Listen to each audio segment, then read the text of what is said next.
Assalamualaikum warahmatullahi wabarakatuh.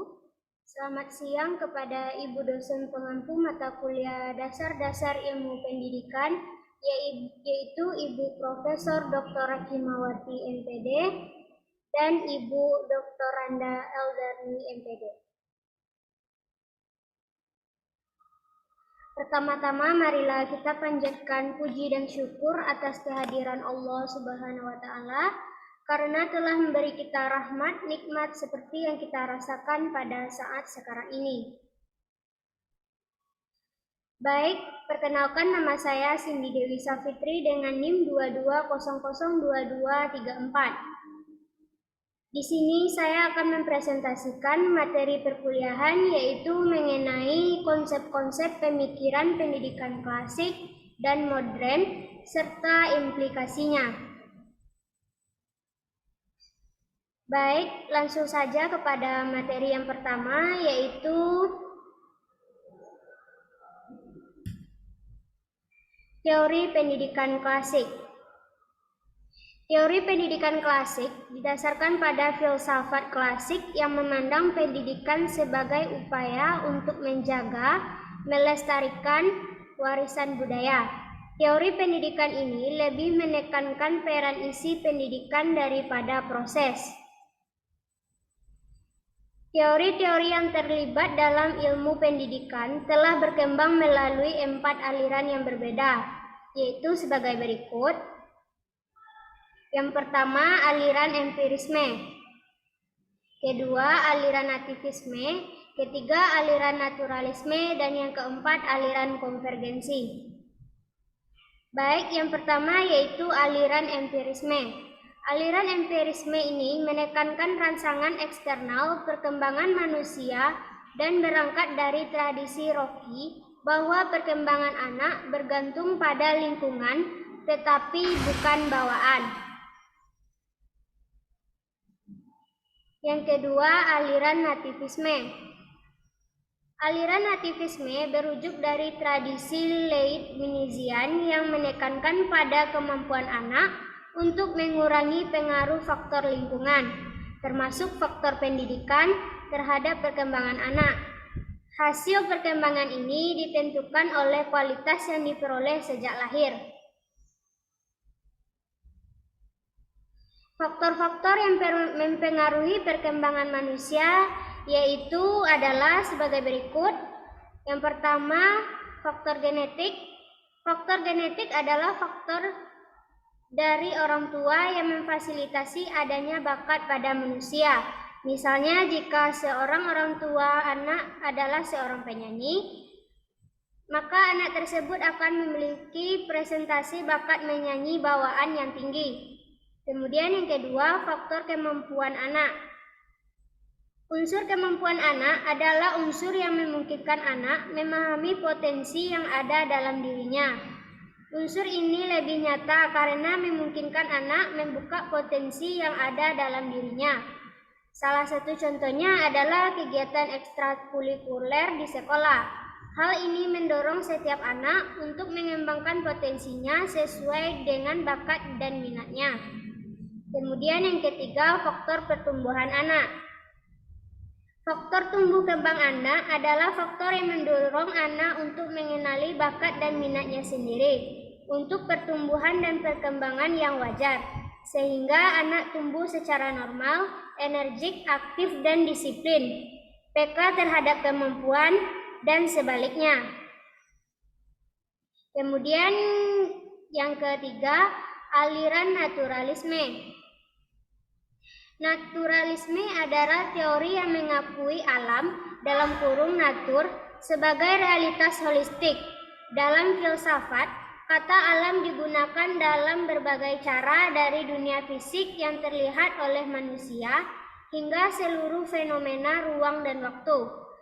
Naturalisme adalah dunia yang diungkapkan oleh ilmu pengetahuan alam kepada kita. Istilah naturalisme adalah kebalikan dari istilah supernaturalisme dan mencangkup pandangan dualistik tentang alam di hadapan kekuatan yang ada di atas atau di luarnya. Kemudian aliran konvergensi. Pelopor aliran konvergensi adalah pedagog Jerman William Strand 1871 sampai 1939 yang berpendapat bahwa anak-anak dilahirkan dengan kualitas baik dan buruk. Pendukung aliran pemikiran ini berpendapat bahwa faktor genetik dan lingkungan memainkan peran penting dalam proses perkembangan anak. Bakat bawaan tidak berkembang dengan baik tanpa dukungan lingkungan yang kondusif bagi perkembangannya. Sebaliknya, lingkungan yang baik tidak dapat memberikan perkembangan yang optimal pada anak jika ternyata anak tidak memiliki bakat yang diperlukan untuk mengembangkan bakat tersebut. Kemudian, teori pendidikan modern. Pendidikan modern secara sadar membimbing dan mengarahkan keadaan jiwa agar selaras dengan keinginan manusia sejak lahir sampai mati, sehingga akhlak dan kebiasaan yang baik dapat ditumbuhkan sejak tahap awal pertumbuhan dan perkembangan jiwa. Kemudian, teori pendidikan modern ini ada 4, yaitu yang pertama teori humanisme.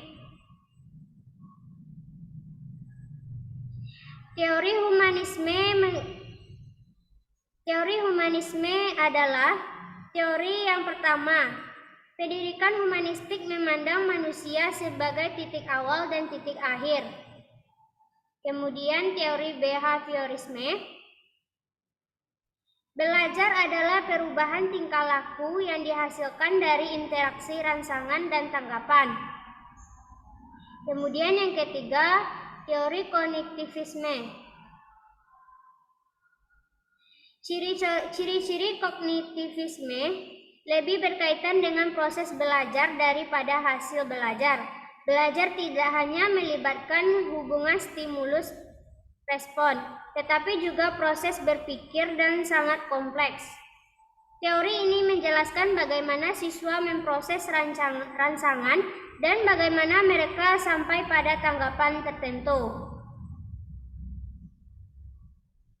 Teori kognitivisme menekankan bahwa pengetahuan dibangun dalam diri siswa melalui proses interaksi yang terus-menerus dengan lingkungannya. Kemudian teori sibernetik. Teori ini berkembang dengan seiring kemajuan di bidang informatika. Menurut teori ini, belajar adalah pengelolaan informasi. Teori ini mirip dengan teori kognitivisme yang berhubungan dengan proses. Dalam teori sibernetik, proses memang penting, tetapi yang lebih penting adalah sistem informasi yang diproses dan informasi ini akan menentukan prosesnya. Kemudian, materi yang selanjutnya, implikasi teori pendidikan klasik dan teori pendidikan modern. Yaitu yang pertama, implikasi teori pendidikan klasik. Yaitu ada 4, yang pertama aliran empirisme, kedua aliran nativisme, ketiga aliran naturalisme, dan yang keempat aliran konvergensi. Yaitu yang pertama aliran empirisme. Menurut konsep empirisme, pendidikan adalah tentang membentuk apa yang diinginkan siswa. Menurut John Locke, dalam Bliss Hand 1970, pendidikan harus mempertimbangkan, yaitu sebagai berikut. Yang pertama, pelatihan harus diberikan sesegera mungkin. Kedua, kebiasaan dan praktik lebih dari sekedar aturan, perintah atau nasihat. Kemudian yang ketiga, siswa harus hati-hati mengamati hal-hal yang berkaitan dengan hal tersebut. Kemudian aliran nativisme. Nativisme berasal dari kata Latin yaitu natif yang berarti lahir. Aliran ini pertama kali ditemukan oleh filsuf Jerman Schopenhauer yang hidup pada tahun 1788 sampai 1880. Ia mengklaim bahwa melalui pendidikan, seseorang dapat tumbuh sesuai dengan kepribadiannya. Orang berkembang berdasarkan apa yang mereka miliki sejak lahir. Kemudian aliran naturalisme. Aliran naturalisme disebut juga dengan negativisme, adalah aliran mempertanyakan pembangunan karena pendidikan lahir dengan sifat-sifat yang baik. Kemudian yang keempat, aliran konvergensi. Arus ini mempersatukan atau mempersatukan dua arus yang berlawanan antara indigenisme dan empirisme. Perkembangan manusia tergantung pada alam dan lingkungan. Kemudian materi yang selanjutnya yaitu implikasi teori pendidikan modern, yaitu ada 5. Yang pertama, pendidikan alam sekitar, kedua, pengajaran pusat perhatian, ketiga, sekolah kerja, keempat, pengajaran proyek, dan yang kelima, taman siswa. Baik, yang pertama yaitu pendidikan alam sekitar. Konsep pendidikan alam diilhami oleh kata-kata Immanuel Kant. Pengertian tanpa pengamatan adalah kosong, pengamatan tanpa pemahaman adalah buta. Artinya, harus ada hubungan yang saling mendukung dan saling menguatkan antara observasi dan pemahaman. Ini berarti orang harus dapat menggunakan lingkungan. Kemudian yang kedua, pengajaran pusat perhatian. Pelatihan intensif didasarkan pada lingkungan alami, di mana objek pengamatan difokuskan pada pusat tertentu, yaitu pada objek yang menarik perhatian seseorang dalam perjalanan perkembangan kehidupan. Metode pelatihan spotlight yaitu metode global dan pemusatan perhatian. Kemudian yaitu sekolah kerja.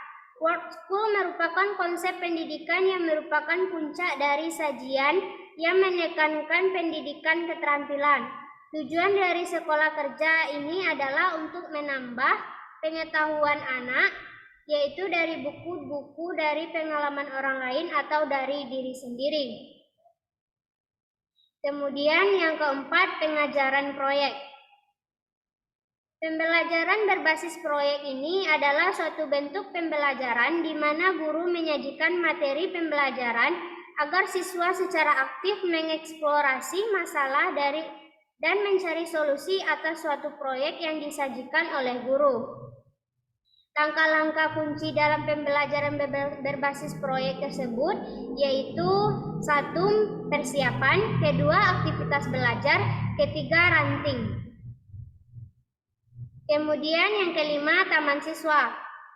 Landasan pendidikan dan latihan dengan taman siswa adalah Pancadharma Taman Siswa yang disusun pada tahun 1947 yang meliputi sebagai berikut. Pertama, prinsip kemandirian, kedua, prinsip dari alam, ketiga, landasan budaya, keempat, landasan nasional, kelima, landasan kemanusiaan. Baik, demikianlah presentasi yang dapat saya paparkan. Atas waktu dan perhatiannya, saya mengucapkan terima kasih. Saya akhiri. Wabillahi taufik wal hidayah. Wassalamualaikum warahmatullahi wabarakatuh.